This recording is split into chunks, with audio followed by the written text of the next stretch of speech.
we do know we need to be cutting down on red meat. We know processed red meat is a type 1 carcinogen. That's the same category as cigarettes, and red meat is a type 2 carcinogen.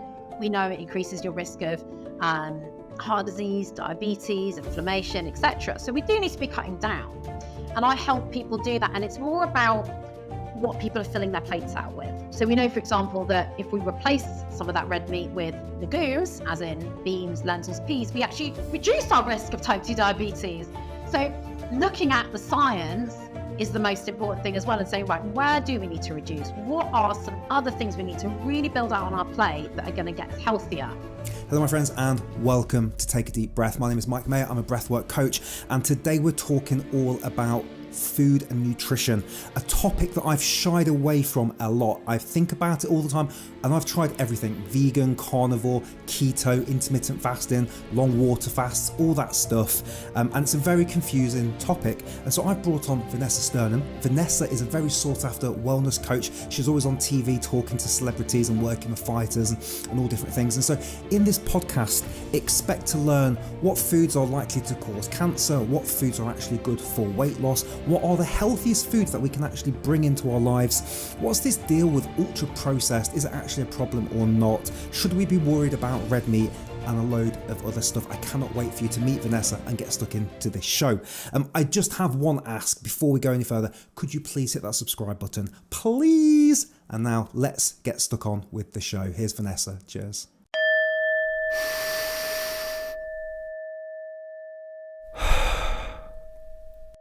I've really been looking forward to this conversation because I've been on my own health journey with food. Like most people, I've struggled with it. I've tried all the different diets. Nothing's ever really stuck. Breathwork helped a lot, but it, wasn't the missing piece. The food's there. And so, I guess if we start, can you just explain to people what you do? What's your job title, and just give us a little flavour of what your day-to-day might look like?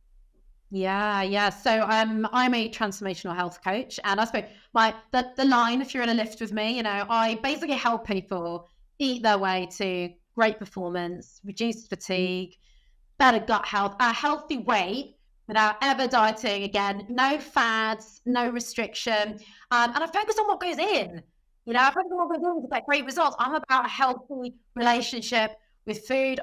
Once I didn't have one, I'm very happy to talk about that as well.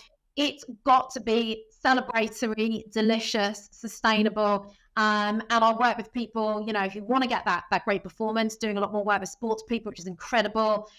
People, like I said, struggling with weight, energy, hormones. And what's amazing is while there's tweaks we can do across those problems, the baseline and the foundation can be very similar for everyone.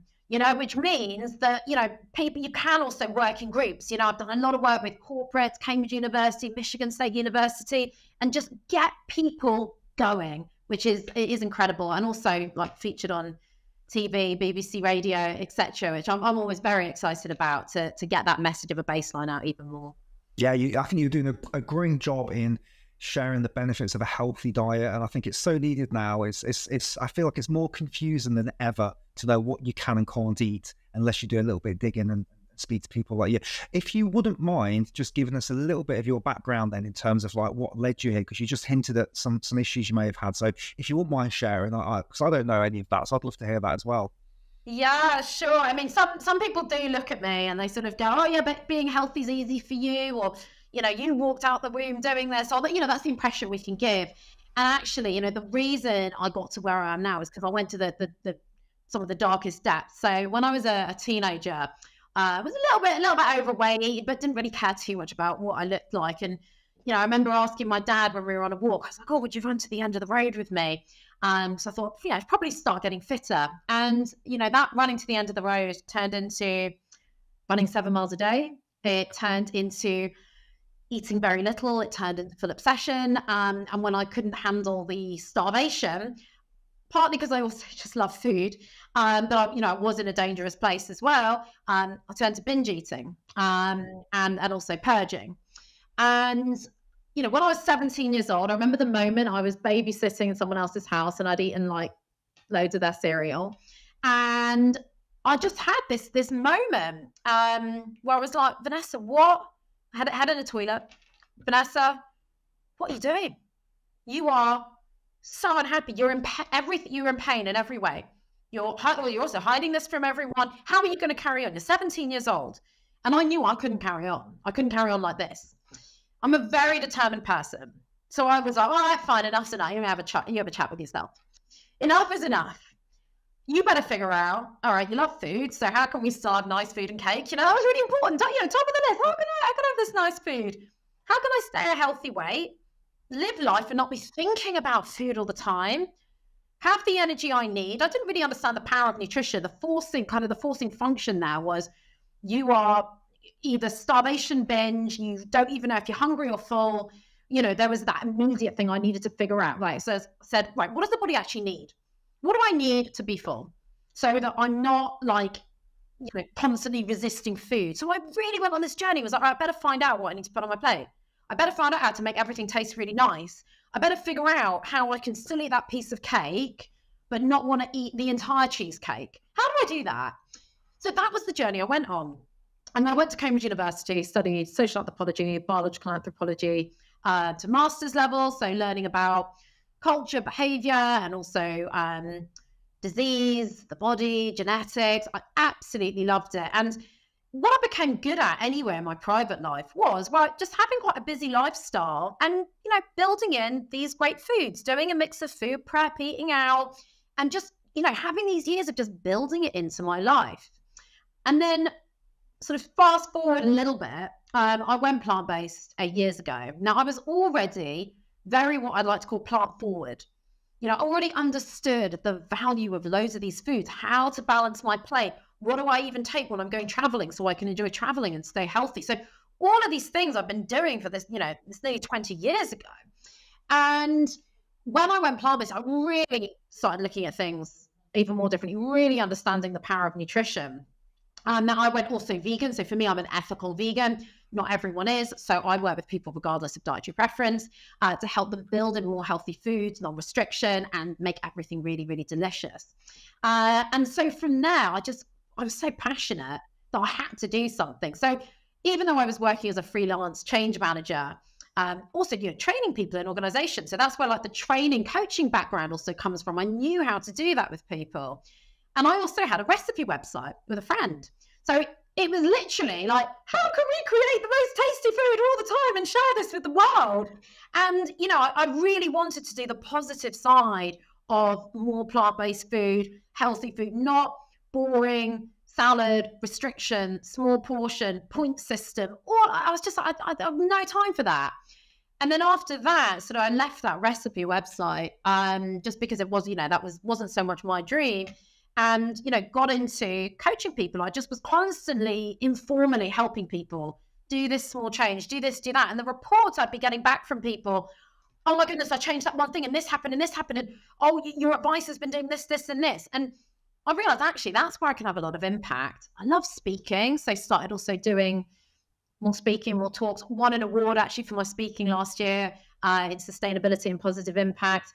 And I absolutely love it. And I realized that's all I could have the most impact is not, giving people some really confusing meal plan. Meal plan of 21 meals for the week you're never going to make. That's what I say about meal plan. But saying, right, what changes can we start to make now that are built around you? And that's, how I managed to change my own life and other people's was not chucking everything out from the cupboards, but being realistic, fun, bespoke. And, that's what I bring to people. So even hopefully people listening to this, I'd love to go into tips and practical things. You're not all going to take the same things. And that's fine. Because if you can all walk away with one or two actions that are going to potentially, impact your life and you do it in your way, that's what's going to have the impact, not following exactly what Vanessa does, but thinking about it inside your own life. Yeah. What's an ethical vegan versus a vegan?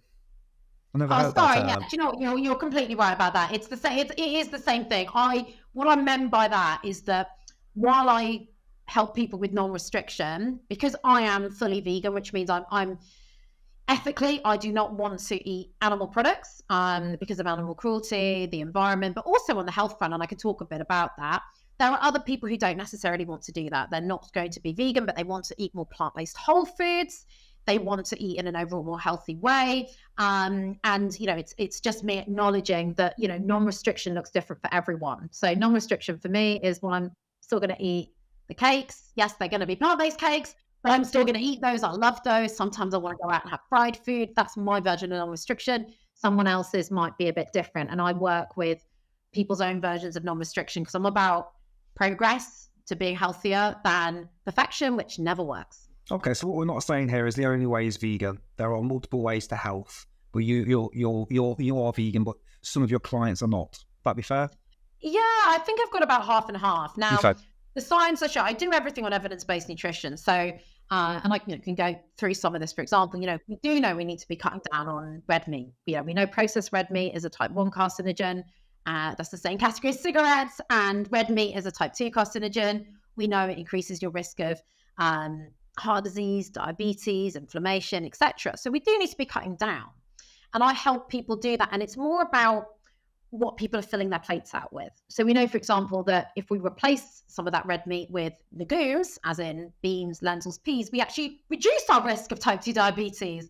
So looking at the science is the most important thing as well, and saying, right, where do we need to reduce? What are some other things we need to really build out on our plate that are going to get us healthier, as opposed to, I need to be 100% anything. I try and get away from a lot of those labels, because sometimes people will go, well, that's, I don't know, the vegan option. It's like, well, it's just got plants. That's all it is. It's just a chickpea curry instead of a chicken one that's got all these foods that are going to be anti-inflammatory, reduce your risk of type 2 diabetes, keep you really full because they've got more fiber. Like most people in the country are deficient in fiber.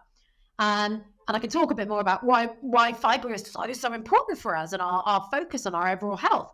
So I come at it just from a health brand when I work with people. They're right, we want to be building in more of these foods. I can help you reduce some of these foods, but it's up to you to the extent you do it, because it's your life. In the end, I'm just here to help you get a result and help make things better for you in terms of your energy, your gut, your performance, and your longevity. Yeah. I have resisted having anybody on the podcast talk about food.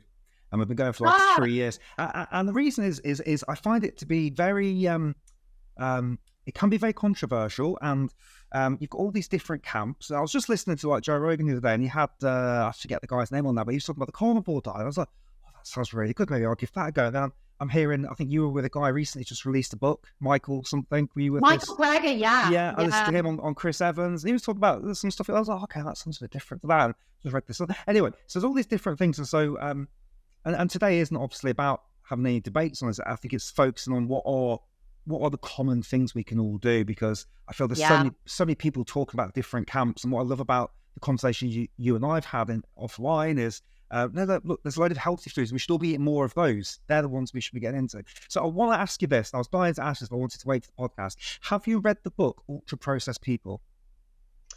Do you know what? I haven't, but this is an interesting. You tell me your sort of thoughts, because I've got some interesting things about the ultra processed foods as well. But I haven't read the book.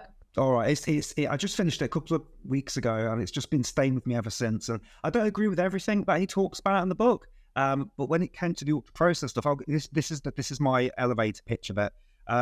Natural food, really good for you. They started putting in things like dextrose, all these artificial sweeteners, and they've been reducing sugar and putting these sweeteners in, and emulsifiers, which are destroying our gut biome, and things that are causing diabetes. I went to Waitrose the other day, and I was going to buy the meal deal, and it had some chips in a silver tray, raw potato.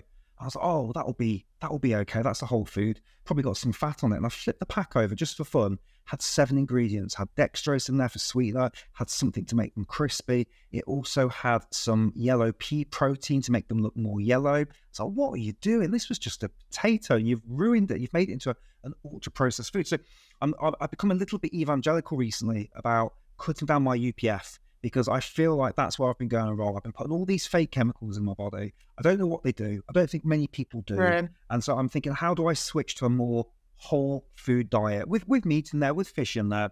And I also noticed that I am a bit of an addict. And so I started eating 1 cabbage cream egg a day recently, because they're just in the shop. And then I stopped, and my brain's like going, oh, you can take the dog for a walk past that shop, and you can just pop in and get a cabbage cream egg. Or we'll take the dog back to the car, and we'll go through the car, and we can go to the car and get. And so I was like, bloody hell, I could just sense myself needing this stuff. And so I ended up looking through the cupboards at like 10 o'clock at night, looking for some UPF. Anyway, so bringing all that back home, Yeah. what's your thoughts on this? Is some UPFs good? Is it all bad? Well, yeah, just give us your download on this, because it's blowing my mind, this new information. Hey, just pause in from Vanessa for just 2 seconds, just to let you know about my new breathing course. So it is called 777. It takes 7 days. I only need 7 minutes a day from you, and it's down from $77 to $7. I'm a bit obsessed with 7, as you can tell. So this whole program has been designed for busy people like you that are looking to play with different breathing techniques, but are just a little bit overwhelmed by the fact there's 10,000 breathing techniques out there. So I've distilled my 7 essential breathing exercises into a 7-day formula. I just need 7 minutes a day. 2 minutes, I'm going to teach you about it, and then 5 minutes, you're going to learn. So click on below and come and join me, and we can get started straight after this podcast. So the link is down below. Let's get back on with Vanessa. Yeah, I mean, I think it's really good that it's come out, so that people are starting. One of the things I'd love people to do is, like I said, flip the product over. Okay, now I am going to get into this, because not all ultra processed foods are necessarily bad, and some reports have come out giving a bit more nuance. But if it's going to make people flip the product over, now something like the pea protein, like, that's not necessarily bad at all, right? And I think sometimes people say, oh, if it's got a huge list of ingredients, it's bad. I mean, yeah, and like, you do wonder, actually, why does it need such long ingredients? But sometimes with extra ingredients, some products, for example, are fortified with extra B12. That's why it's got another ingredient on it. That's not necessarily a bad thing. And fortifying some common foods, again, has not been a bad thing for the population that can be deficient. So it's also about being able to interpret that ingredients list as well, to a degree. So yeah, there's the ingredients side, because often what happens, I've got clients who do this. They'll show me food that they're eating, and they'll go, look, it says high in fiber on the front, because they know I talk about fiber. And I'm like, flip it over.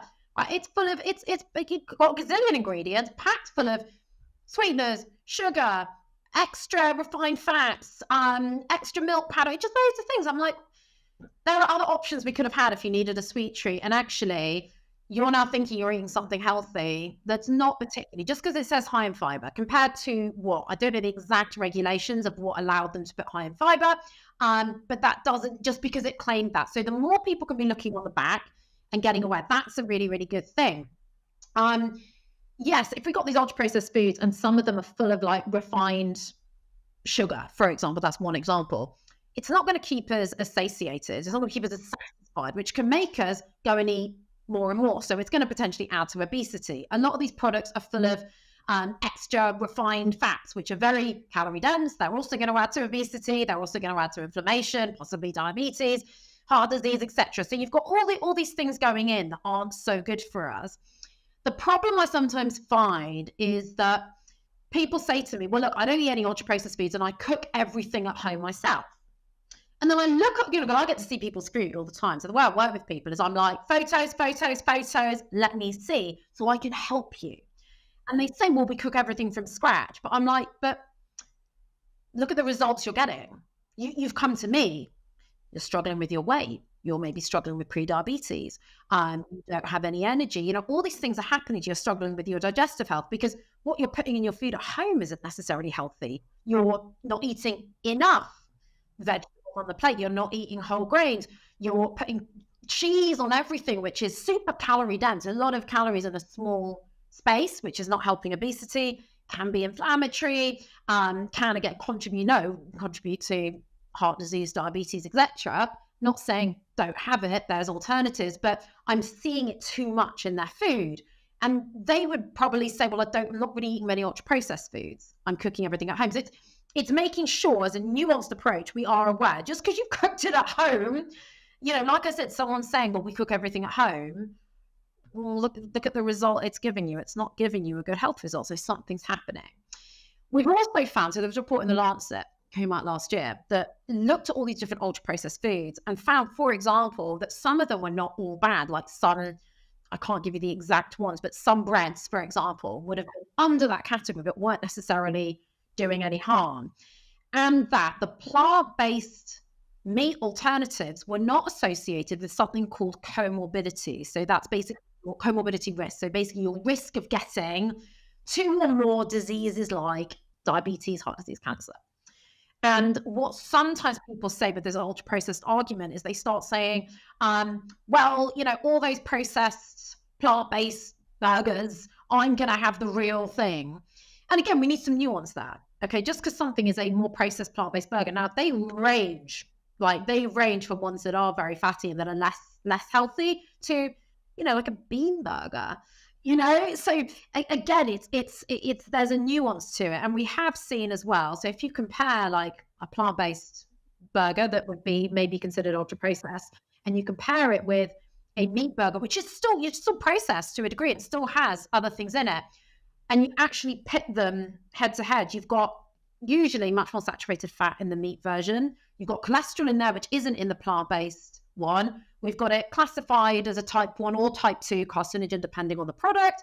And you've got absolutely no fiber in it. So this is what I'm talking about with the nuance to it, which is why, like I said, I want people to flip the packets over and actually start looking more at those ingredients. We know some of the impacts of things that might be still considered a whole food, eggs will still raise your cholesterol and possibly contribute to things like type 2 diabetes, but it's still considered a whole food. And so we want to limit, we want to reduce, or some people are going to take them out altogether, but that's something we need to think, actually, I can reduce that. Maybe I can add more plants here. Yeah. And this is where like a little bit of knowledge is dangerous. So forgive me as I go into this a little bit, but I'm just super curious. So he actually mentions in the book about Lancet and 1 and 2 papers being either incorrect or paid for by somebody that is biased, i.e. working for those specific food companies or working for one of the conglomerates that own those food companies, and how there's a ton of studies being released about UPF foods saying, actually, they're not that bad, they're pretty good for you. But actually, when you dig down, you find out that the people didn't declare they had a conflict of interest. So I don't know about that study, I don't know about it, but I would highly recommend anybody watching this to read that book, because it blew my freaking mind. Now, again, this is where I'm really novice, so I'm being the viewer and myself here. To me, this is why, again, a little bit of knowledge is dangerous. Cholesterol isn't all that bad. Apparently, if you're in good shape, cholesterol isn't that bad for you at all. In fact, it's actually good. Turns into testosterone when you're sleeping. Actually, it's the sugars and the processed foods that are causing diabetes. There's no ripped people out there that are eating 15 eggs that are getting diabetes. It's people that are overweight and eating sugars. True or false? I don't know.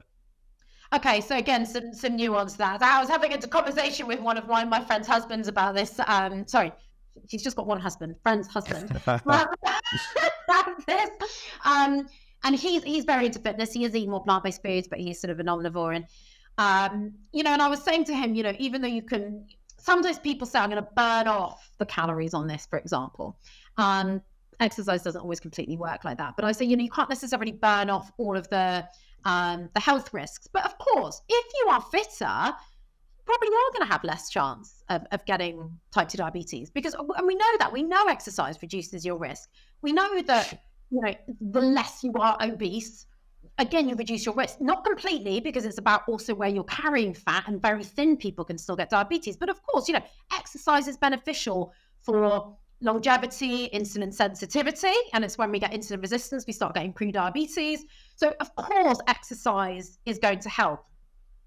Sugar is not helpful. We don't want to have refined sugar for so many reasons. Okay, that's completely true. But we know, and this is why that paper came out done by Harvard last year, something we've known for a long time, that red meat increases our risk of type 2 diabetes. One of the big reasons being, and we've known this for years as well, that a lot of it is to do with fat. A lot of it is to do with saturated fat that essentially clogs some of our cells, stops the insulin receptors working, kind of clogs the insulin receptor, and the result is high blood sugar.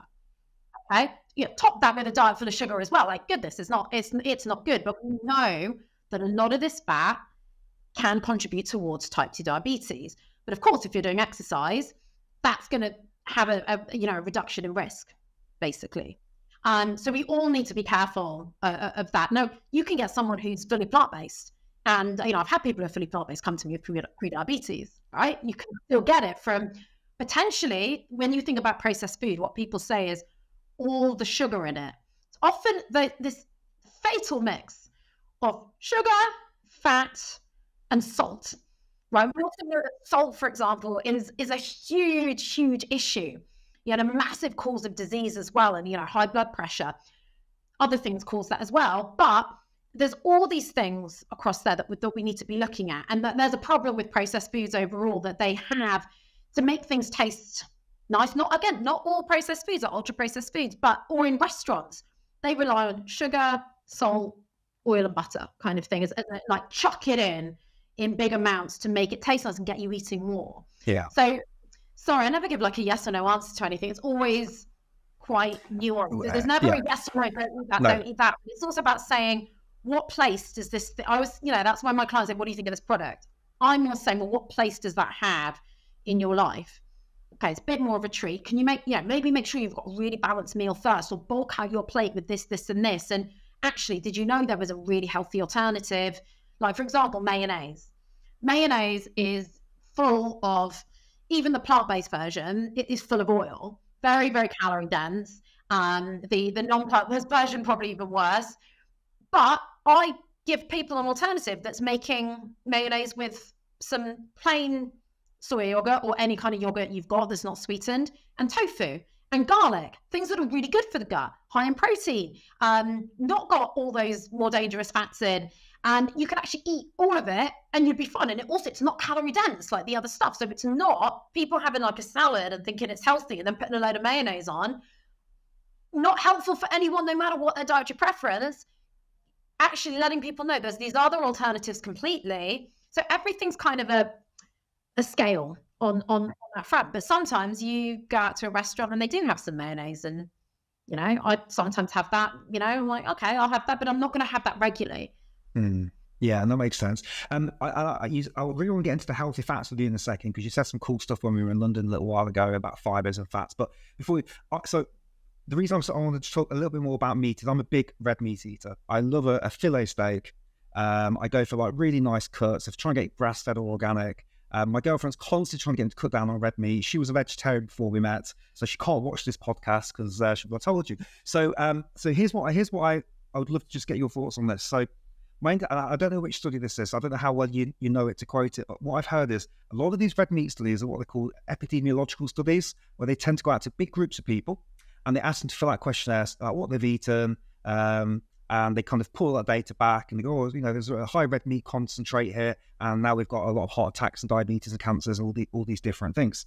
And what they don't typically account for was the person smoking, how many hours did they move, what kinds of meat, was it processed hot dogs in a can, or was it grass-fed fillet steak or deer or something like that. So my understanding is, if I'm eating good sources of red meat that are lean and healthy and have come from like a good sustainable place and all this stuff, that's very different from eating hamburgers with fries, UPF in the hamburger, UPF in the bun, a milkshake that goes with it, then I crack a couple of cigarettes and have a beer. That person's going to have high cholesterol and a lot of problems. Whereas the person that is in good shape, eating filet steaks that are grass-fed, all that sort of stuff, two very different types of red meat study there. So that's where I've kind of pulled my information from. But the headline often is red meat's bad for you. It's going to give you colon cancer. It's going to give you high cholesterol. You're going to die young. Whereas I see there's a slightly different nuance to it with there. So again, open to your thoughts on all of that. I mean, I think everyone should read beyond the headline with everything, right? And I think this is a common problem. And I've had to respond to stories. I did this recently on Times Radio, and the headline just didn't even correspond properly to what was in the text. So I just sat there in the interview, just like, even your own story says this, this, and this. Like, so that's always something I encourage. Please actually read it. Don't just go, I saw this on the headline, so this, and that goes for anything. Now, yeah, of course, there's always different degrees of everything. You're right. If someone, also the difference, say, between red meat and processed red meat. So your processed red meat, your what's called like turkey bacon, your sausages, Nasty. all that. That's in a different category as well to other red meat that's so you said kind of non-processed or minimally processed. Yes, that processed red meat is one of the worst. It's going to be higher in salt. It's in the same category as cigarettes in terms of potential risk for cancer. Yes, there's a lot, it's going to probably be much higher in saturated fat, etc. So there's all these things. So that also depends. The amount you're having that also depends. What else you're putting in your diet. So of course, that person who is sitting there and also having a load of chips, the milkshake, all those foods that are, and also what they're lacking, So if you had, for example, you're having the steak, but you are putting all these other high fiber foods with it, of course you're going to get a better health result than that other person. Who's having the chips, the brioche bun, and the milkshake, and other highly, inflammatory foods. Yes, 100%. It doesn't take away from the fact that, the advice has been there for a really, really long time through multiple studies that we do need to reduce red meat, and not only for our health, but for the environment. And if everyone just reduced, their bodies would get a good result, the environment would get a better result. I mean, even David Attenborough said last year on Planet Earth 3, if we all moved more towards a whole food plant-based diet, or plant-based diet, he said, I added whole food plant-based diet more towards that. We can use, I think he said something like a quarter of the land, but I'd need to go and double check that and make sure that was right. But really, really reduce the amount of land that we're using, which is so important for our planet. And he did not say we all need to stop completely eating meat. The other thing about the grass-fed is, yes, there are going to be some more nutrients in that, but a lot of that is going to be to do with what the animal's eating, which I'm not saying we should go any grass, but we can eat ourselves, So it's just being aware of that. Now, if everyone went and ate, sustainable grass-fed meat, we wouldn't actually have enough space for all those animals, because if everyone starts doing that, if you think about all the animals that, we kill about 80 billion land animals a year in the world. That's just land animals. You go into the trillions when we go to the sea. 80 billion, right? It's 10 times how many people we have. And all those animals, just like us, need to be fed and watered. And they eat plants. And we got to grow all these plants, which takes a ton of water, ton of often pesticides, land. It's going to pollute. We've got to do that to then go and feed those animals.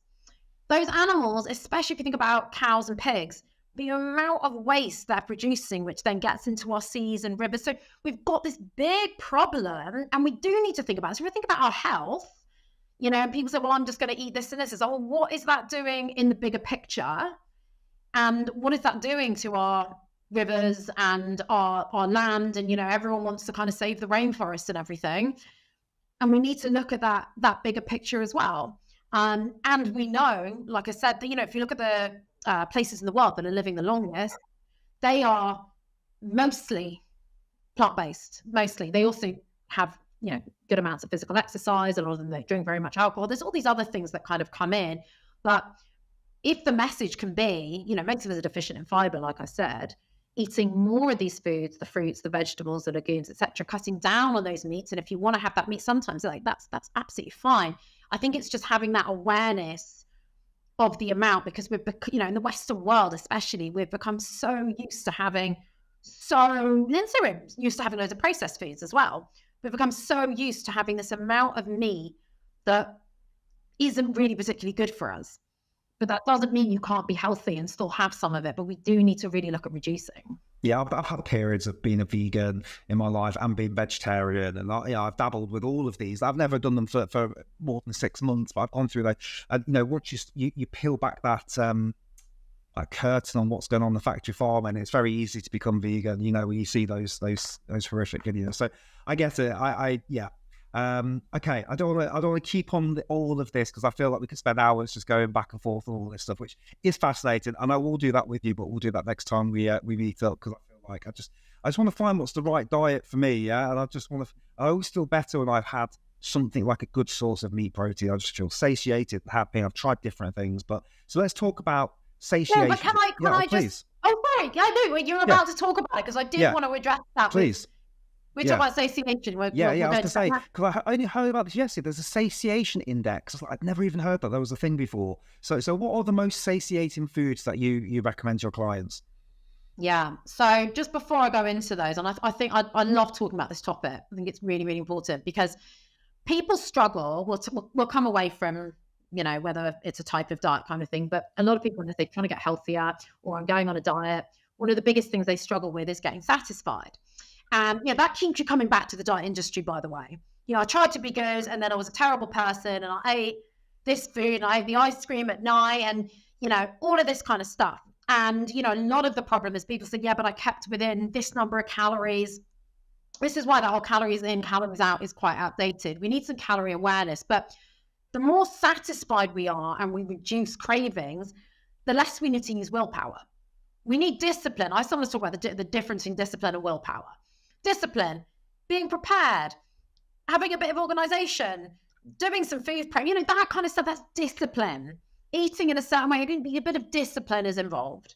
But if you're constantly relying on willpower, you need to address that. And one of the things I found, and that was one of the things I was looking at from the time I was, 17, was like, I became obsessed actually with satisfaction in a good way this time. I was going, well, look, how do you therefore kind of almost, I'm not saying this will always prevent someone's binging, but people binge for many reasons. Okay. So just want to get that caveat out. But, for me, a lot of it was because I was also just hungry. And I was like, I'm not eating properly. So then I get really hungry, then my body just wants to eat. So the things, say, for example, let's go on the more extreme end of how we're not going to get so satisfied. If you just eat like really refined sugar, maybe in, I don't know, like in a milkshake, and there's loads of sugar in there. Very lacking in fiber. So fibrous foods really fill us up. When you have that sugar, not only are you going to be consuming, say, in that milkshake or something, or the frappuccino, or whatever it is, like, I don't know how many, there's probably, articles saying, there's like 1,000 calories in one of these. If that's true, it might be a bit less, but you're going to have consumed lots of calories and not have got satisfied. Now, some of that is also to do with the fact you're not going to be chewing. So the more you can get foods that actually get you chewing, that's going to start telling your body, that's going to start the digestive process off. And there's a lot of, liquid foods. And I only had that a little bit miserable. No one says, I don't know if that was in like the 90s when we saw our parents maybe going on like shake diets and disgusting things like that. It's also not very satisfying because you're not chewing. So that's one thing. If we chew. The other thing that's going to satisfy us more is things that actually slow our eating down. Things that actually slow our eating down. And that's basically where breath work can be really helpful. The more stressed you are, you might end up eating quicker, not chewing properly, all of that kind of stuff. So the stuff that we chew, if you slow your eating down, you're giving a bit more time for signals to go to your brain to tell you that you're going to get satisfied. So you want to be having, again, an extreme example, carrot sticks. You can't down a plate of raw carrots. I'm not saying you should sit there and eat a plate of raw carrots, by the way. But to give you that example, it's very fibrous. It's going to get you chewing. So that's great to have as like part of a meal, having these different textures that actually help us chew. Fiber, very, very filling. So that's why I advise, bulk out your plate. This is the overall advice anyway for everyone. Bulk out your plate with more fruit, vegetables, beans and lentils, lots of fiber, really, really, really filling. So all of those are very important. Now, protein also speeds up signals going to your brain that you're full. So we do need these really, really good sources of protein.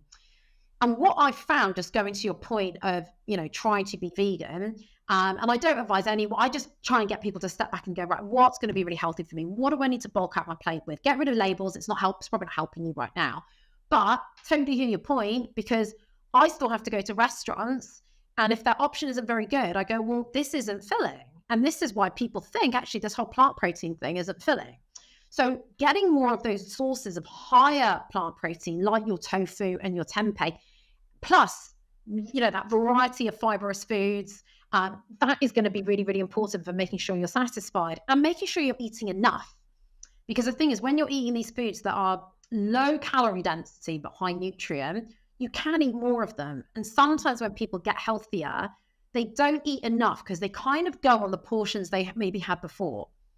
When actually, and I've got clients saying, this is so weird, we're eating more, but we're losing weight. And I'm like, yeah, great. So it's thinking of all those sorts of things. So, something like tofu is going to be really, really filling, but it's also going to be anti-inflammatory, still have fiber that feeds your good gut bacteria. The healthier our gut, that can be linked to cravings. If we've got a lot of bad gut bacteria, that can be linked to cravings. Some of that bacteria that maybe feeds off sugar can make you crave sugar even more. Not necessary for everyone, but it's linked to that as well. So there's all these things that are linked. I mean, I don't know the actual index. I'm just giving the kind of overall view of helping people be more satisfied. But the other thing is, what do you actually enjoy? I don't know if this is a side that you saw in the index. This is a side that I like to bring in. When people haven't had the thing they really enjoyed, they're not satisfied emotionally with that food. So that's something I really, really encourage. So again, sometimes trying to be super, super healthy. People, if they're making, sometimes like a massive, beautiful, like maybe tofu or chickpea korma, lots of vegetables, brown rice.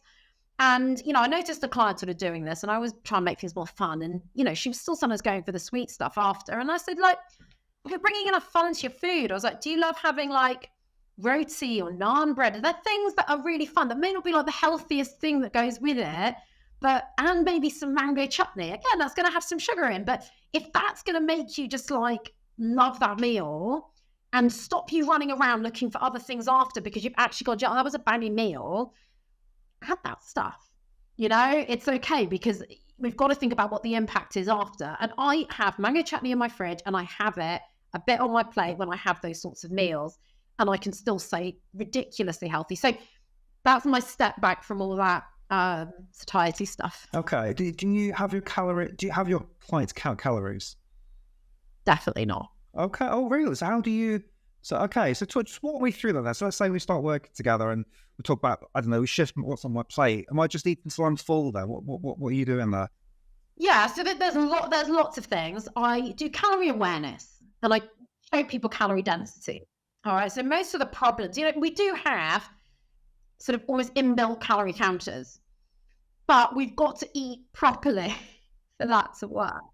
Okay. And the problem with portion control is that, again, we're not thinking about how satisfied this makes the food. Oh, I can eat this piece of cake because it won't take me over my calories. But okay, but what are you now going to eat at 10 o'clock at night? Because you haven't eaten things that are going to really satisfy you, give you the nutrients you need, give you the energy you need. So I get people to look at the quality of calories. The other thing is, if you bulk your plate out with these low calorie density foods, so low calorie density, say you take, 500 calories and you compare what some oil is in 500 calories. So oil in 500 calories is going to be a really small amount. No fiber, not going to fill you up, huge amount of calories. You start like cooking with a load of that or adding it into loads of your food, you're just adding loads of calories that don't even fill you up. Versus 500 calories of strawberries is going to be a lot. It's going to be quite hard to eat them. They're going to take a long time to eat. They're going to take a lot of chewing. So those are extreme examples of calorie density. And sort of, as you go further in, so you've got all your fruit and veg, very, very low calorie density. You can eat like loads of it. Pile your plate with loads of it. It's also going to be very anti-inflammatory, full of antioxidants, really help your recovery time, help keep your cells. It's got all these things that are really, really good for you. And it's going to help keep you full. The fiber is going to feed your gut bacteria. But, then you've got, your potatoes and your beans and stuff like that. Also very low calorie density. If you're filling your plate out with that stuff, you're going to get full anyway. You're going to be satisfied, but we need to make sure we've got a nice balanced plate. So you might want to be adding more of that tofu and tempeh for a really good high source of protein. Make sure, I do that. I'm like, right, I want to get really satisfied. Bit of whole fats, whether it's nut butter, avocado, but equally being aware with nut butter, it's a lot healthier than butter and oils. If you eat a load of nut butter, it is very calorie dense. Unless you're like literally burning off thousands and thousands of calories a day, if you go eating a load of it, you might put on weight. So it's having that awareness. So I give people that kind of awareness. The other thing is that calorie counting hasn't really been shown to work long term. It's quite exhausting for people who are just trying to relax around food and live a normal life. The other thing is our bodies are different every day. And sometimes we are more hungry one day than the other. And especially if you're a woman with a cycle, I love talking about the female hormonal cycle. Now, I'm in the phase just before my period. I am a lot more hungry at this time. And, I was eating, someone gave me a packet of crisps they didn't use for a party. And I don't normally have those with lunch, but I had a few of them with lunch because I was like, I really feel like this. But, in a couple of weeks, I'll be in a phase where I don't feel like that so much. But even your calorie requirements are slightly different in your energy levels. So this whole calorie counting and being the same every day doesn't serve any of us. But we do need calorie awareness. And I think that is helpful to know. But what's going to make me the most satisfied? If you are like elite athlete, you might be tracking things in a different way. But the regular person needs to think about changing. Like, what are all these things I'm putting on my plate? Getting more of those plant-based whole foods, the foods that make us really satisfied, etc. And your body will tell you to stop, because we see too many people counting calories and then they go and eat a whole packet of biscuits because they were hungry. And it's like, wow, that sounded exhausting and pointless, counting all those calories, and then eat the packet of biscuits and then just feel really guilty. That's me. That's been my cycle for years. I have to say, the big thing that's changed for me actually is when I had my little son, and then I just couldn't drink anymore because I just couldn't handle a hangover and still waking up at like 3 a.m. to rock and back to sleep. I had to stop. I had to knock the alcohol ahead, and that's been a big game changer for me because I'm without the alcohol, I don't want the crisps anymore, and snacking into the night. So that was, I don't know, chucked out a load of calories there. What would you recommend, or what would be your top, I don't know, say 5 foods we should eat more of, 5 foods we should eat less of? If that's too simplistic, let me know, but just something like that. Doesn't have to be 5, but just a list of good and bad. Yeah, well, okay. So first of all, variety is really, really key. We need a variety of plant foods to feed our variety of good gut bacteria, which affects our focus, our hormones, our mood, everything. So eating more, I'm going to go fruits and vegetables. Eat more fruits and vegetables. Fruit does not make you fat. Fruit does not make you put on weight. It's going to do the opposite. It's going to fill you up. It's high water content. It's full of nutrients. Anyone who's saying fruit is bad or the sugar in fruit is bad, please stop listening to that. I think, doesn't matter what diet you're on or what your dietary preference, please just eat more fruit. It's really, really, really good for you. Because that's what about dried fruit? Because I've got a bit of an addiction to dates at the moment. But I can smash 5 or 6 dates, no problem. But I found out that's like 400 freaking calories if you have 6 days. Yeah, well, dates are that's literally the healthiest sugar, other than, so really? Take fruit, the rest of fruit kind of out the picture. But if you want something sweet, really, we want to be satisfying our taste buds as much as possible with fruit. So when people are eating lots of fruit, they feel less of a need for the kind of cake and biscuits. Obviously, we need proper balanced meals, but get your fruit in, get a lot of your sweetness from fruit. So, topping your porridge with a lot more fruit, for example. Dried fruit, dates is the healthiest sugar you can kind of get. If you want like sugar for your cakes, a snack. But again, first of all, focus on building out proper balanced meals so you're not rushing after that kind of treat. But so dates are really, really good. My advice, if you're eating like 5 of them, is to sort of go backwards a bit and say, right, am I having like proper balanced meals, first of all? There's many worse things you can do than eat 5 days. I'm like, oh, sounds fine. So there might be other things you can do to make them more satisfying. Maybe put some peanut butter in and a bit of chocolate or something, more of a treat. Eat it more mindfully, perhaps, so that you don't, I don't know how mindlessly you're eating those. But with dried fruit, the difference is you've taken the water content out. It's minimally processed, but you've taken the water content out. So think about how quick it would be to eat 5 dried apricots versus 5 fresh ones. Again, you're going to slow your eating down because you've got literally bigger pieces of fruit to eat. You've got more water content. Water content adds to keeping us satisfied. Right? So again, the more you're just going for the whole version, the better. But, dried fruit compared to most things, like fine, but I would just advise go more for the fresh fruit. More for the fresh fruit. So more fruit, more vegetables, bulking out each plate. The thing I say the most to my clients, and then I sometimes say, like, you're paying me to say what, like, your mum said years ago, like, more vegetables, more greens. People make, like, a stew or something, and they're like, oh, but there was vegetables in the stew. I'm like, I don't care.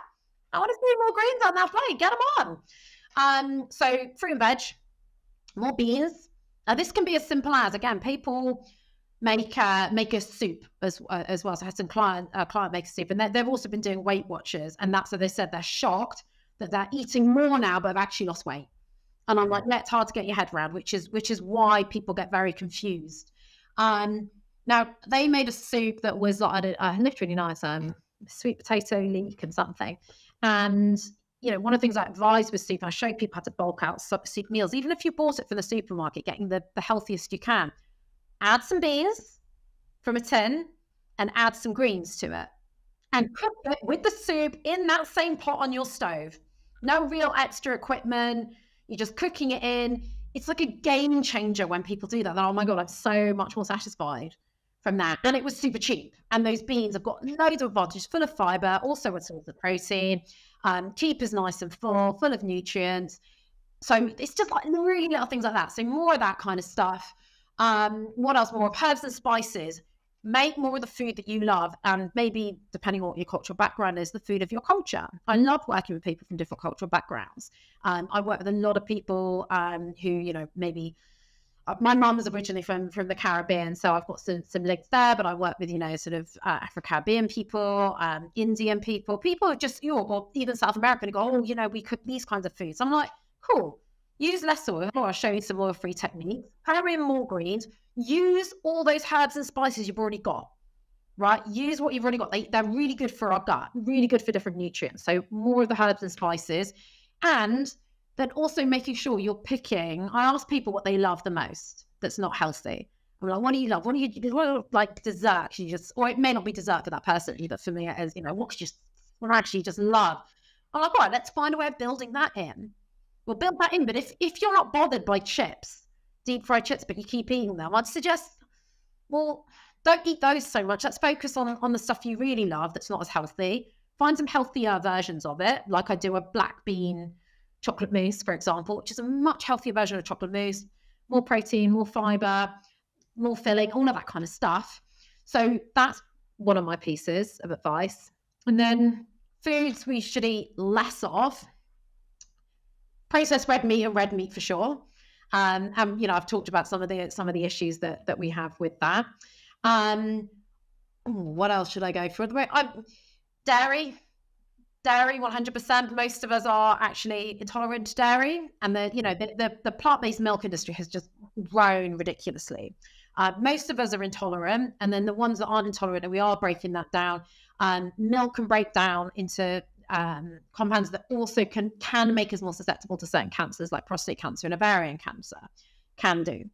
So it's just being careful of that. And a lot of people have digestive issues, and there's lots of reasons that might happen. And if you're having super bad digestive issues, you should be going and seeing a doctor.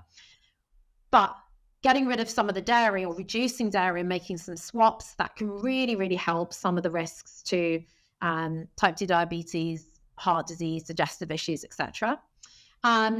Eat less refined sugar, 100%. That's in soda, alcohol, cakes, etc. Those cakes and biscuits can also be full of all sorts of refined fats as well that aren't so good for us, whether that is plant-based or not. Oreos are plant-based, by the way. Yeah. So doesn't mean to go and eat those. So we definitely want to have less of those. What else would I say is a good thing to reduce? I'm more about what we sort of put in, but really reduce. If you're cooking with a lot of oil, start sauteing in a bit of water or stock, or if you're doing that with butter as well, it's really going to reduce the calorie density of your meal. And those are still refined fats. The more we can go for the whole fats, the avocados, the nuts, the olives, that are full of fiber and in their whole form, better for you, keeps you more satiated, which also just makes it easier to maintain a healthy weight. So when I'm doing a stir fry, then because I have like a little spray thing for my olive oil. So it's like, so I never tip the bottle in. I am quite, but I still think how many calories is in each spray? I don't know. It must be over 30. I don't know. So you would not fry with oil. You would use water. And you would. So it depends what it's for.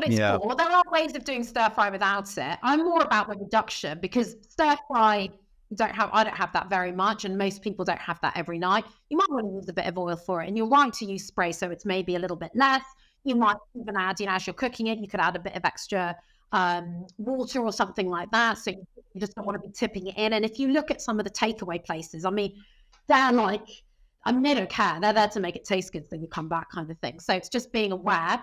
If you are going to fry, a bit of olive oil is the best thing you can do. But if you can reduce that, then, and saute in a bit of water, that's going to be fine. But the fact is, you cannot avoid it when you're out. Yeah. So when you go out, you are probably going to be consuming quite a lot of it in restaurants. So I don't like being scared of anything. I love eating out in restaurants, and I really, really enjoy it.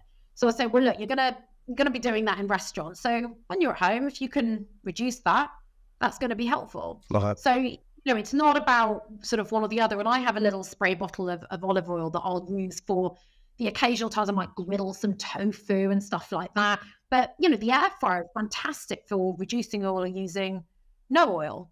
And you can adapt recipes. Like, I love doing roasted chickpeas, whether they're covered in curry powder or whether they're, salt and vinegar. I rarely use salt as well. I kind of, again, reduce, but sometimes you might want that sort of snack. But recipes will tell you to coat the chickpeas in oil. You don't have to. You just cook them as they are and roast them as they are. You don't actually have to add that. It's just that we've become so used to some of these extras that go in anything, or people have become so used to adding a sweetener to something. And then you actually start questioning and going, did we even need that? Even something like, people replacing, say, dairy milk with plant milk, which is a good swap. And then I've even questioned when I've got to certain recipes. I'm like, did I actually need even a plant milk in there? I can just use water. That's going to be cheaper. Not in every recipe, but in a lot of them. I'm like, actually, I'm making my baked oats. It's got so many other flavors and other things going in there. I don't actually need to pour 2 cups of a plant milk and half a carton of plant milk in here. I'll just use water. Yeah. And that becomes cheaper. I love that. Just really thinking what needs to go in there. Okay, so I'm on this. Maybe I can use half the amount of sprays I'm using. Actually, you mentioned when you're traveling, you're being healthy. What's in your travel snack pack? Just give us a flavour of what's in there. So I've roasted chickpeas. Yeah. And they'll last like ages, so they can, they'll be on trains in different places. I might take sandwiches with me for the plane. I've never really liked food on planes. It's never really been for me. So I'll take nice big, like maybe avocado and tofu sandwiches with, carrot sticks and strips of pepper and all of that kind of stuff. So I might have a little pack of that kind of thing. Extra fruit, nuts, maybe a peanut butter and banana sandwich or something, stuff like that can get through security. That's if I'm, going on a plane. But, just if you're going to another city for the day, just pack up what you have for dinner. With the advice I've already given in terms of what, how to balance your plate out, put it in a Tupperware and take it with you. Plus, some extra fruit and nuts or something like that, and those roasted chickpeas, or maybe a quick sandwich or something. Those are sort of the things I will do. I might still have dinner out where I go, but also if you're rarely packing up your food, it does become costly. People forget how much they spend on the takeaways, the meals out, all of that kind of stuff without even enjoying it. And then when you do want to eat out, pick somewhere that you really enjoy, and it's going to be, fantastic for you. It's going to be better for your health that you're not eating out as much, and better for your pocket. Yeah, love it. I love it.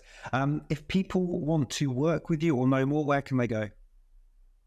So I suggest you follow my Instagram. So it's Energize and Thrive Plant-Based. Or if you just type in Vanessa Sturman, you will find me. You can send me a DM on there. You'll see various sort of testimonials. Or you just contact me to inquire. Or I have a lovely group on Facebook. It's got an old name. It's still called How to Go Plant-Based, actually. But it's basically about just how do I eat in a really healthy, delicious way, without ever dieting again, and just start building these habits in to get a result. So you can find me on either of those. Reach out to me personally, and just say hi. I even do those 1 hour sessions, which I did with that boxer. We got amazing results just from 1 hour. Just tell us about that briefly, because that's quite cool. Yeah. So the boxing studio over my road, I've known this boxer. He was a champion in Portugal many years ago, and he's in his 30s now, mid 30s, and he's an entrepreneur, but he still, trains people. He's still in the ring.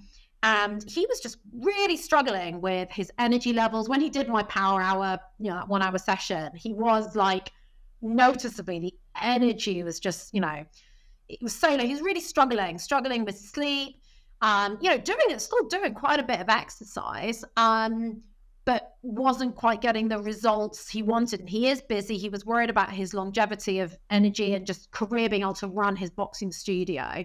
And so he had this 1 hour of coaching with me. And, this wasn't about some strict gym bro routine or anything. It was just looking at all his food and just elevating certain bits, adding more in, even as basic as, I was just actually in the studio just earlier. And he's like, look, Vanessa, I've got my bottle of water. I've got the, even as basic as him just drinking. He wasn't drinking enough water. And it sounds so obvious, but just building in habits and also enabling him better. Then, right, we're going to pack this up and bring it with you. He's like, right, I've got my lunch in the fridge. He showed me his lunch in the fridge today.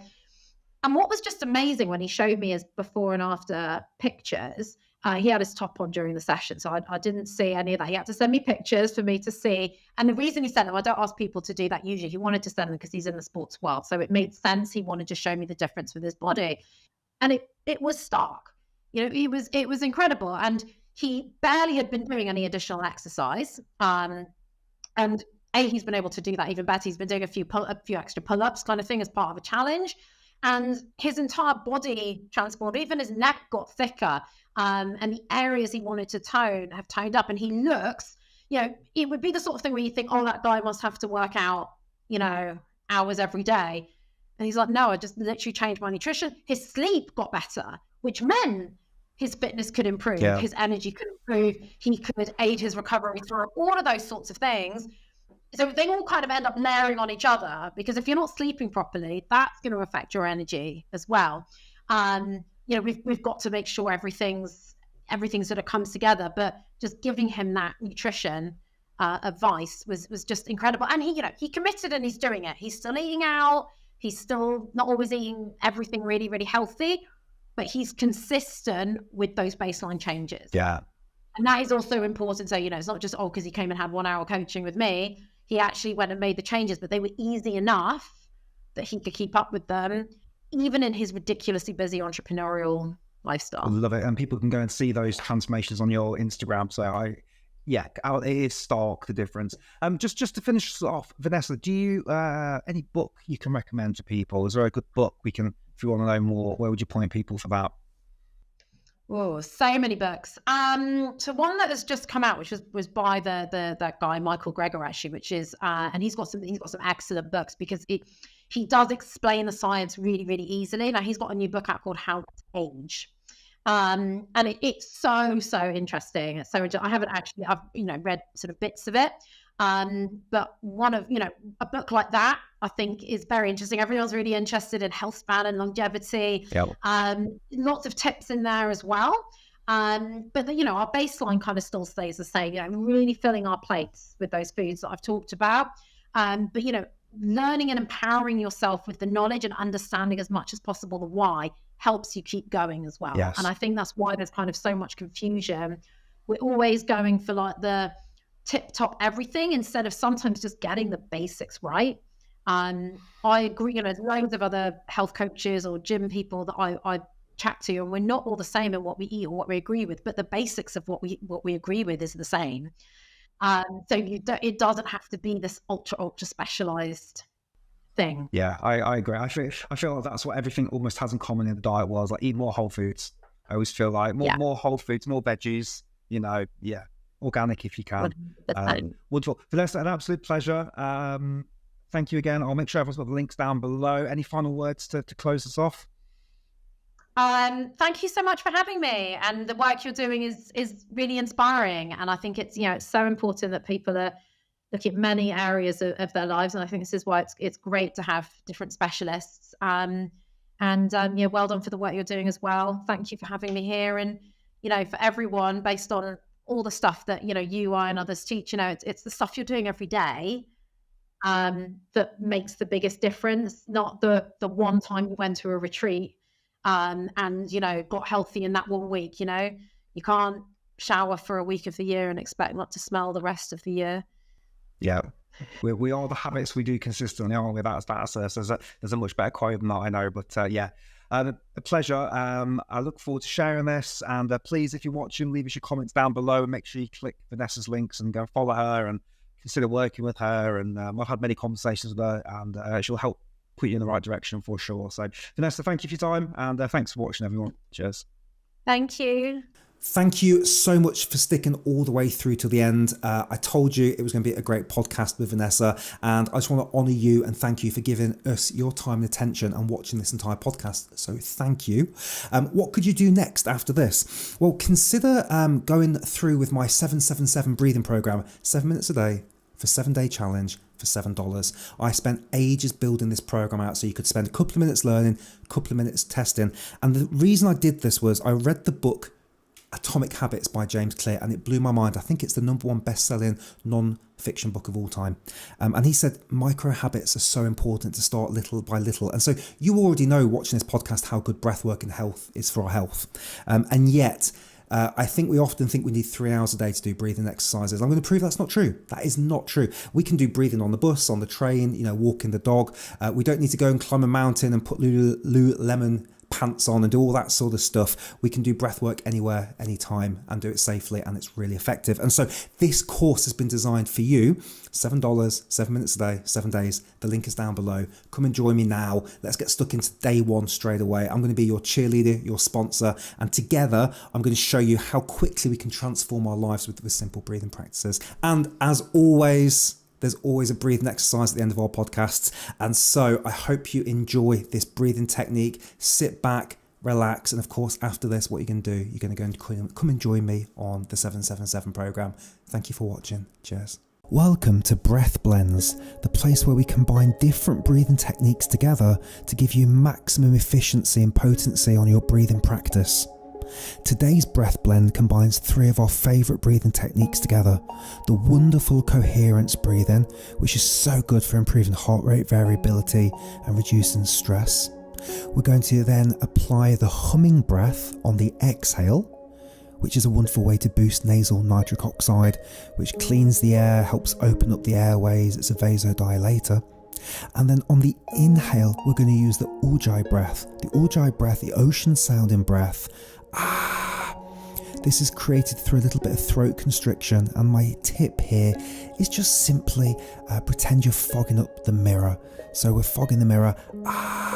We do that with our mouth closed, and we do that on an inhale and humming on the exhale. Don't worry if you don't get this straight away. Breathe however you want to breathe. These are just our breath blend prompts. Have fun playing with these breathing techniques and expect to see many more breath blends coming in the near future. If you'd like to know more, head down below. And for now, let's get stuck into the exercise.